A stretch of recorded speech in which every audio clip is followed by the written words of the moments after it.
आप देख रहे हैं नवोदय टाइम्स पंजाब केसरी टीवी। देश में कोरोना की दूसरी लहर अब धीरे धीरे कम होती जा रही है, जिससे कि अब ये देश में केस भी अब लगातार कम होते जा रहे हैं। लेकिन सेकंड वेव जाने के बावजूद अब दिल्ली में जिस तरीके से कोरोना के केस भी कम आ रहे हैं और साथ ही साथ अनलॉक की प्रक्रिया भी अब शुरू हो गई है। मार्केटों में भीड़ देखने को मिल रही है, लेकिन अब चिंता जाहिर की है विशेषज्ञों ने कि डेल्टा वेरिएंट या डेल्टा प्लस वेरिएंट अब जो है वो देश के अंदर एंट्री कर ली है। इसकी वजह क्या है, डेल्टा और डेल्टा प्लस वेरिएंट क्या है? हमारे साथ medical expert doctor Sameer Bhati ji हैं। भाटी साहब, आखिर जो डेल्टा प्लस और डेल्टा वेरिएंट है ये आखिर है क्या? बिल्कुल, देखिए इसमें हमें कंफ्यूज होने की ज़रूरत नहीं है। जिस तरह से हम अभी डेल्टा वेरिएंट की जो बात कर रहे हैं, जो आपने भी अभी कही, डेल्टा वेरिएंट हमारा वही वाला वेरिएंट है जो दूसरी लहर जिसने बहुत ज़्यादा कहर बरपाया था, ये वही है। डेल्टा वेरिएंट को जैसे हम पहले मान रहे थे, जो बात कर रहे थे हम डबल म्यूटेंट, वही डेल्टा वेरिएंट है।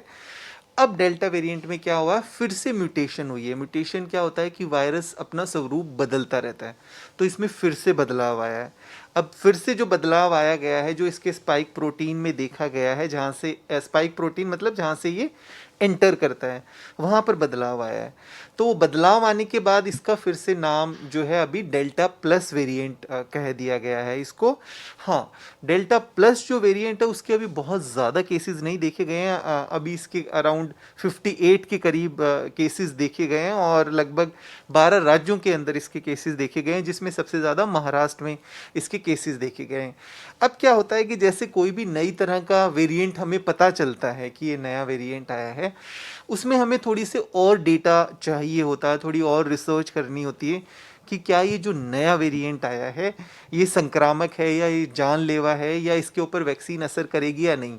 वो और अधिक जब डेटा आएगा तब हमें पता चलेगा। हाँ, क्योंकि डेल्टा जो वेरिएंट था पहले जिसकी हम बात कर रहे हैं, जिसको हम डबल म्यूटेंट कह रहे हैं, वो ज़्यादा संक्रामक था, क्योंकि सेकेंड लहर में भी हमने देखा कि उसमें संक्रमण बहुत तेज़ी से फैला।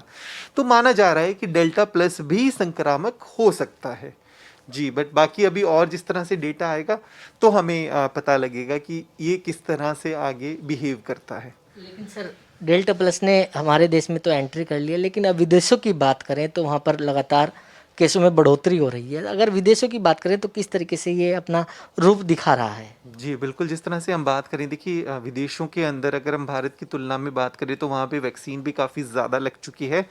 हाँ, वहाँ पर भी हम कह सकते हैं कि तीसरी लहर आ चुकी है। वैक्सीनेशन देखिए, जब तक हमारी 80% से ज़्यादा जनता को वैक्सीन ना लग जाए, इम्यूनाइज ना हो जाए, तब तक एक खतरा रहता है कि ये वेरिएंट जो भी है, वायरस है, अपना रूप बदल सकता है। तो इस तरह से हमने विदेशों में भी देखा। हाँ, तो विदेशों से भी हमें सीख लेनी चाहिए कि जब वहाँ पर आ सकता है तो यहाँ पर भी आने की संभावना है।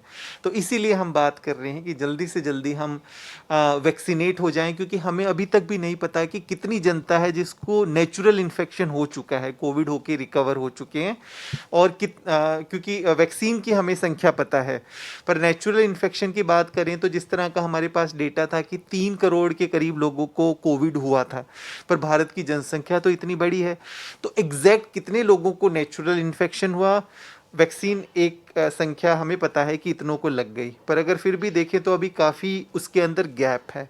तो वैक्सीन की स्पीड बढ़ानी पड़ेगी हमें तीसरी वेव को रोकने के लिए।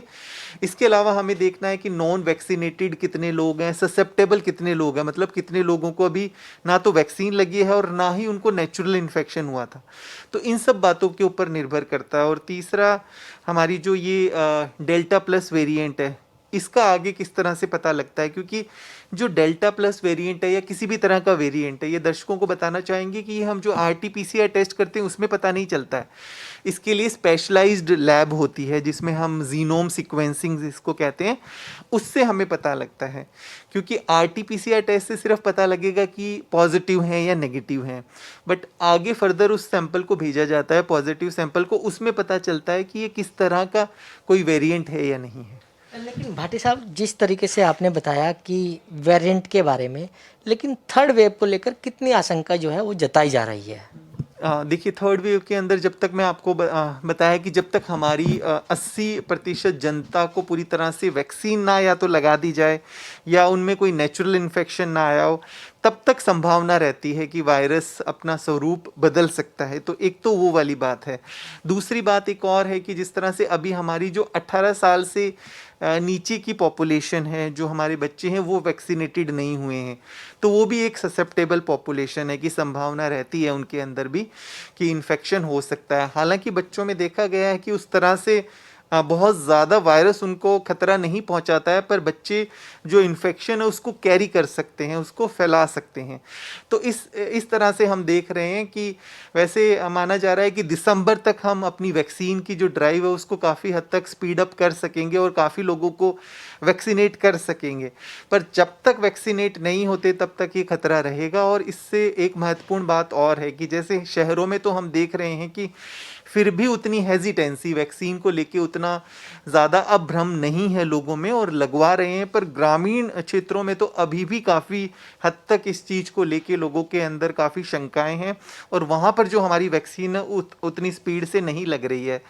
थर्ड वेव या फोर्थ वेव वो तब तक आ सकती है, या नई तरह का कोई भी खतरनाक वायरस तब तक आ सकता है जब तक सभी लोग सेफ ना हो। इसमें ऐसा नहीं है कि शहरी पॉपुलेशन सेफ हो गई है, उन्होंने वैक्सीनेट कर लिया है और गाँव में वैक्सीनेशन नहीं हुआ है।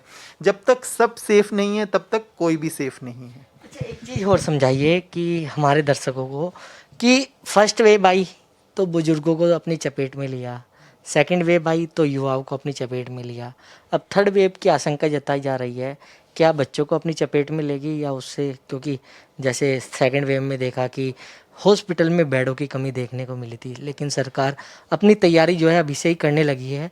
क्या थर्ड वेव को लेकर क्या आशंका आप लोगों ने जताई है? जी बिल्कुल, जिस तरह से आपने सवाल किया, फर्स्ट वेव के अंदर हम बात कर रहे थे कि हमारे जो बुजुर्ग हैं उनको काफ़ी ज़्यादा इन्फेक्शन रहा, बट फर्स्ट वेव के अंदर भी जो सीरो सर्वे हुआ था, पता लगा था, तो उसमें भी माना गया था कि हमारे जो यूथ थे उनको भी इन्फेक्शन हुआ था, मतलब वो रिकवर हो गए। सेकेंड वेव जो थी अभी जिसको हम दूसरी लहर कह रहे हैं खतरनाक, इसमें ऐसा नहीं है कि हमारे युवा ही इन्फेक्ट हुए। सेकेंड वेव के अंदर तो हर एक ग्रुप इन्फेक्ट हुआ था, सभी लोग अफेक्ट हुए थे। इनफैक्ट हम लोगों के पास जब टेस्ट कराने भी आते थे तो पूरी की पूरी फैमिली इन्फेक्ट होती थी, जिसमें बच्चे भी होते थे, युवा भी होते थे और बुजुर्ग भी होते थे। तो सेकेंड वेव में ऐसा कुछ नहीं है। और अभी जिस तरह की कुछ सीरो सर्वे करे गए हैं, सीरो सर्वे इस तरह की स्टडीज़ होती है जिसमें पता लगता है कि ब्लड सैंपल लिया जाता है एक पॉपुलेशन का, एक सैंपल साइज, और उसमें पता करते हैं कि कितने लोगों को इन्फेक्शन हो गया और वो ठीक हो गए। कई बार पता भी नहीं लगता है, आप एसिम्प्टोमेटिक होते हैं। तो उस सीरो सर्वे में पता लगा है कि बच्चे भी काफ़ी इन्फेक्ट होकर रिकवर हो गए हैं और उनको पता भी नहीं लगा। तो ऐसा पाया गया है। तो सेकेंड वेव के अंदर भी बच्चे इन्फेक्ट हुए थे, इसलिए हम ऐसा नहीं कह सकते कि जो थर्ड वेव आएगी वो सिर्फ बच्चों को ही इफ़ेक्ट करेगी। थर्ड वेव आएगी वो किसी को भी इफ़ेक्ट कर सकती है, कोई भी ससेप्टेबल या जिसको पहले ना हुआ हो या जो पहले वैक्सीनेट ना हुआ हो। तो ये अभी हम नहीं कह सकते कि वो किनको अफेक्ट करेगी। हाँ, ये इसलिए कहा जा रहा है क्योंकि हमारी जो बच्चे हैं वो अभी तक वैक्सीनेशन वाली प्रक्रिया में शामिल नहीं हुए हैं, इसलिए माना जा रहा है कि उनमें इन्फेक्शन होने की संभावना बढ़ सकती है। अच्छा सर, थर्ड वेव से कैसे बचा जा सकता है?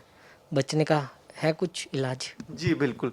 देखिए, थर्ड वेव से बचने का सबसे इम्पॉर्टेंट इलाज ये है कि अभी जिस तरह से हम बात कर रहे हैं, वैक्सीन्स तो आ ही रही हैं और वैक्सीन्स तो लग ही रही हैं।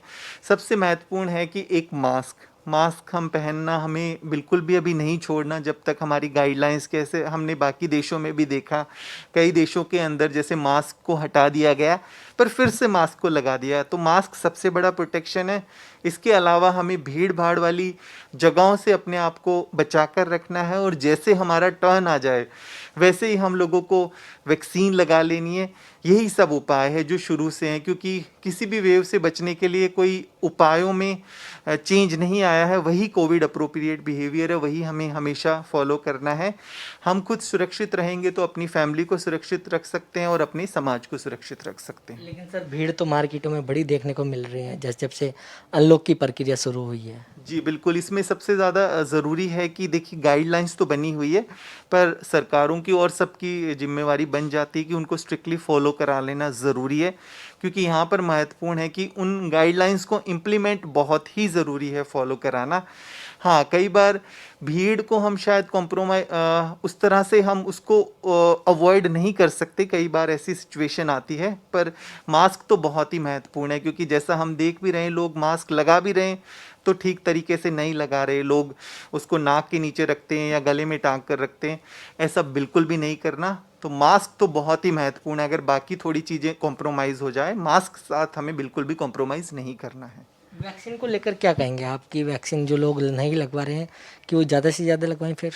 हाँ, देखिए जैसे एकदम सेकंड वेव के अंदर हमने देखा कि लोगों की बहुत डिमांड बढ़ गई। उन्होंने देखा कि हाँ, वैक्सीन हमारे लिए बहुत ज़रूरी है, और उस टाइम लोगों में एकदम एक उत्साह भी था और उनको एक डर भी था कि नहीं, हमें लगानी है। बट जैसे ही सेकंड लहर कम हुई, फिर से लोगों के अंदर उनको रहता है कि हम वेट करें कि कोई दूसरी और वैक्सीन आए, शायद और अच्छी बढ़िया वैक्सीन आ जाए। पर मैं दर्शकों से यही अपील करना चाहूँगा कि जो भी वैक्सीन आपको मिल रही है, उसी वैक्सीन को लगा लें। अभी जो भी वैक्सीन अवेलेबल है, वही सबसे अच्छी वैक्सीन है। जब कोविशील्ड और कोवैक्सीन थी, तब लोग स्पुतनिक का इंतज़ार कर रहे थे। अब लोग कह रहे हैं कि जब फाइज़र आएगी हम वो लगाएंगे। ऐसा बिल्कुल भी नहीं करना है। अभी जो वैक्सीन अवेलेबल है, उसको आप तुरंत लगवा लें।